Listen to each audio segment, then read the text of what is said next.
జగన్మోహన్ రెడ్డి ముఖ్యమంత్రిగా ఉన్నప్పుడు తన ప్రత్యర్థులను రాజకీయంగా ఆర్థికంగా దెబ్బతీయాలని తీసుకున్న నిర్ణయాలు కాలక్రమేణా అవే ప్రత్యర్థులకు చట్టబద్ధమైన బలాన్ని చేకూరుస్తున్నాయి. తాజా సాక్ష్యం ఆంధ్రజ్యోతినే. ఆంధ్రజ్యోతి పేపర్ కు విశాఖలో భూమి కేటాయింపుపై వైసీపీ చేస్తున్న రచ్చ కూడా ఈ కోవలోకే వస్తుంది. ఈ సంస్థ 2027లో మార్కెట్ ధర చెల్లించి కొనుగోలు చేసిన భూమిని 2020లో జగన్ సర్కార్ కక్షపూరితంగా రద్దు చేసింది. అయితే ఈ రద్దును హైకోర్టు తప్పుపడుతూ 2024 నవంబర్ 29న తీర్పు ఇవ్వడంతో ఇప్పుడు ఆ సంస్థను చట్టబద్ధంగా మరింత మేలు జరిగింది. ఇది కొత్తగా ఇచ్చిన భూమి కాదు, కేవలం సర్దుబాటు మాత్రమే.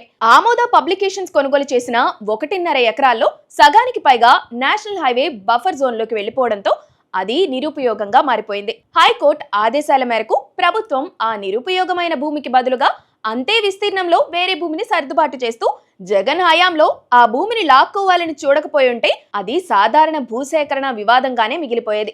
కానీ ఆయన కక్ష సాధింపు చర్య వల్ల ఇప్పుడు కోర్టు జోక్యంతో ఆంధ్రజ్యోతికి వివాదం లేని భూమి దక్కినట్లయింది. నిబంధనల ప్రకారం సమాన మార్కెట్ విలువ కలిగిన భూమిని మాత్రమే మార్పిడి చేశారు. పైగా ఈ భూమిని అమ్ముకోవడానికి, లీజుకు ఇవ్వడానికి వీల్లేదని, 3 ఏళ్లలో భవన నిర్మాణం పూర్తి చేయాలని ప్రభుత్వం కఠిన నిబంధనలు కూడా విధించింది. జగన్ సర్కార్ గతంలో చేసిన తప్పులకు కోర్టు మొట్టికాయలు వేసి సరిదిద్దుతుంటే దానిని భూముల దోపిడీగా చిత్రీకరించే ప్రయత్నం వైసీపీ చేస్తుంది. కానీ ఈ ప్రచారం ఎలా ఉన్నా కానీ ఆంధ్రజ్యోతికి మాత్రం భవిష్యత్తులో కూడా సమస్యలు రాకుండా చేసి పెట్టేసింది. ఆంధ్రజ్యోతి స్థలాన్ని వివాదంలోకి నెట్టడం ద్వారా దానికి చట్టపరంగా పూర్తి స్థాయి పరిష్కారం లభించేలా జగన్ పరోక్షంగా సాయపడ్డారు.